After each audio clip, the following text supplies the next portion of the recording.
I don't have a job and only finished middle school, I told the panelists firmly. I won't let this older woman leech off me anymore. Pack your things and leave. We've been married a long time, so you should be grateful. So, you want a divorce? He asked in a high-pitched voice before storming off. Don't bother coming back. You're too dense to understand. Are you going to divorce me and marry my sister? We stared at each other in surprise. My name is Jane. I live with my husband Tim, who is 5 years younger than me. I'm in my late 50s. My younger sister introduced us, and we have 2 children who are now grown and have families of their own. At my age, I often reflect on my life. I've had many experiences, and while I'm thankful for my children, I'm not happy with my husband. He mocks my education, having only completed middle school. You wouldn't understand. Having only finished middle school, he always says during arguments. My husband is right. I only graduated from junior high school. I wanted to go to high school, but we were too poor back then. The internet wasn't common and our world was small. So I listened to my parents, graduated from junior high, and got a job. My younger sister, 5 years younger, went to college.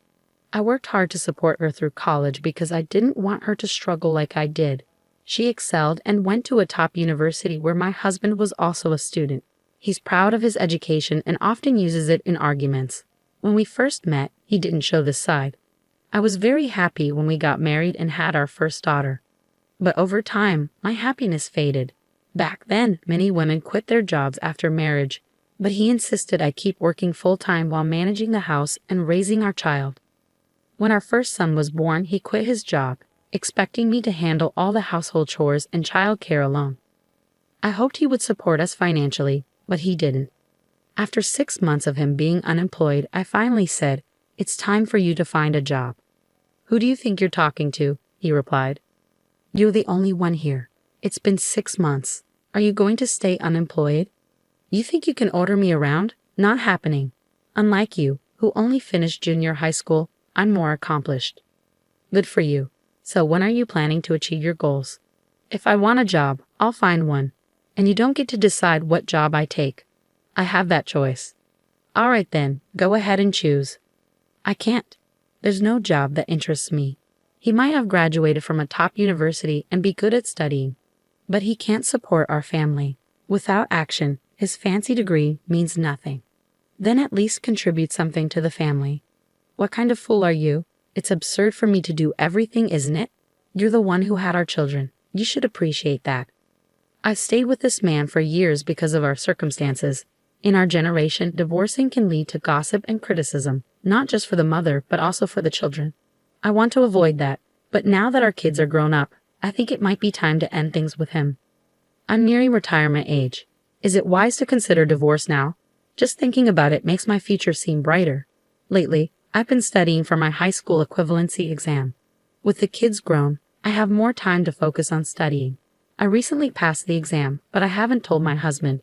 I know he would make fun of me if he knew.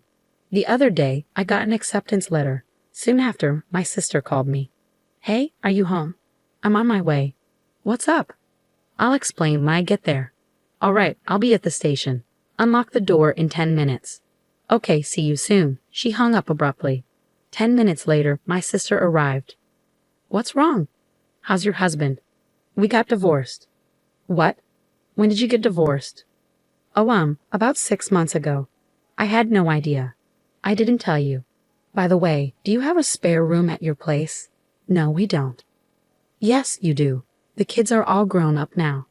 "Well, we kept their rooms just in case they visit." "So the guest room is free?" "Yeah, it is." "I'll stay there then." "Okay. I'm moving in today." "Wait, isn't this sudden?" "No, it's fine. Tim said it's okay." "Yeah, I told her she could come if she needed help," my husband added, returning from the convenience store. "Why decide that without discussing it with me?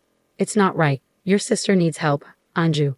That's why people like you who only finished middle school are clueless." "Exactly, she never helps anyone," Judy chimed in, siding with him against me.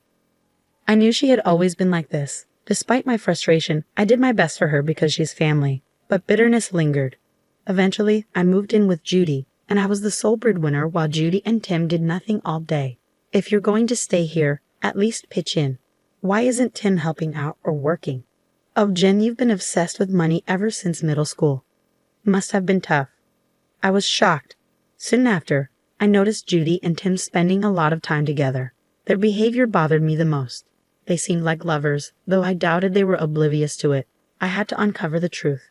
I hired a detective agency and, as expected, a week later, I learned they were having an affair. When I told my children, they supported my decision to divorce. Now, I have no regrets. I'm just waiting for the right time to file for divorce. While Tim and Judy were out, I started studying for my law degree. It all began when I worked as a janitor at a lawyer's office. One of the firm's employees shared how he passed the bar exam at age 69, which inspired me deeply. I admired the idea of someone in their 70s taking on new challenges. That's when I decided I wanted to do the same. Then the day of my retirement arrived. When I got home, Tim and Judy greeted me with peculiar smiles. "I need to talk to you," I said. "What is it?" "You retired today, right? That means you're unemployed. How will you support yourself? You don't have a job and only finished middle school. I'm done with this. I won't let an older woman depend on me anymore. Pack your things and leave. Be grateful we were married for so long." "So you want a divorce?" He left with a raised voice. "Don't bother coming back. You know what I mean. Should I spell it out for you? You're not smart enough to figure it out on your own. Are you planning to divorce me and marry Judy?" They exchanged surprised looks and burst into laughter again. "You already knew, so let's get this over with quickly. I don't need you anymore. If you really don't want to leave, I might consider it if you beg. There's no need for that." "I plan to divorce him when I retired, so this works out well," I said. "Then let's do it." I pulled out the divorce papers from my bag. They both froze, mouths hanging open. "Please sign them quickly. I'm leaving." "Why were you the one with the divorce papers?" I decided to get a divorce, and now seemed like the right time. I explained as I changed into my clothes for the last time. "Hurry up, let's get this done." "It's good that Jen is leaving anyway," Tim remarked, signing the divorce papers under Judy's urging. "All right, that's it," I confirmed, checking his signature without hesitation. He didn't seem pleased with my straightforwardness. He's still insulting me, saying, "You're just a middle school graduate. You won't last long." I shrugged off his remarks. "Please, both of you," I said firmly, signaling for the kids to join us in the living room. "Here, hold on to this so he doesn't tear it up." "Okay, I got it." "You guys are unbelievable. You're the worst father ever. Graduating from some fancy university is a big deal for you, but it hasn't done anything for your life. You're content with your fancy degree while being unemployed your whole life. That's just silly, don't you think?" "What?" My daughter interrupted him. "You're a foolish, unemployed old jerk." "All right, kids, that's enough truth for now. You're both very direct. I have evidence of your affair. Time to face the consequences, as the law might say." Well then, I left the house with my children once they had nothing left to say. They owed me 1,000,000 apologies. That's the price they paid for not working.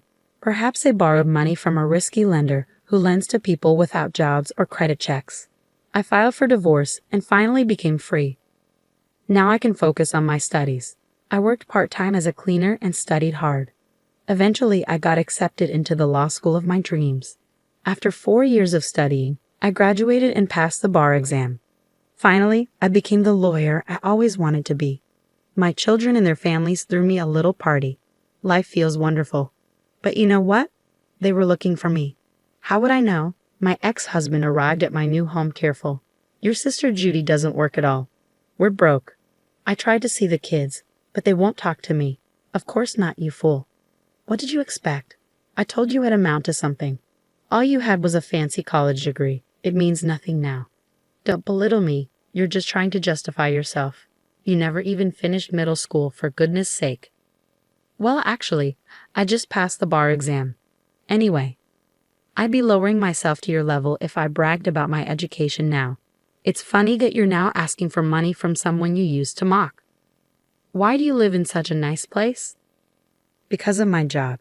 "You work?" "Yeah, I do. I used to clean at a law firm." "You're a cleaner?"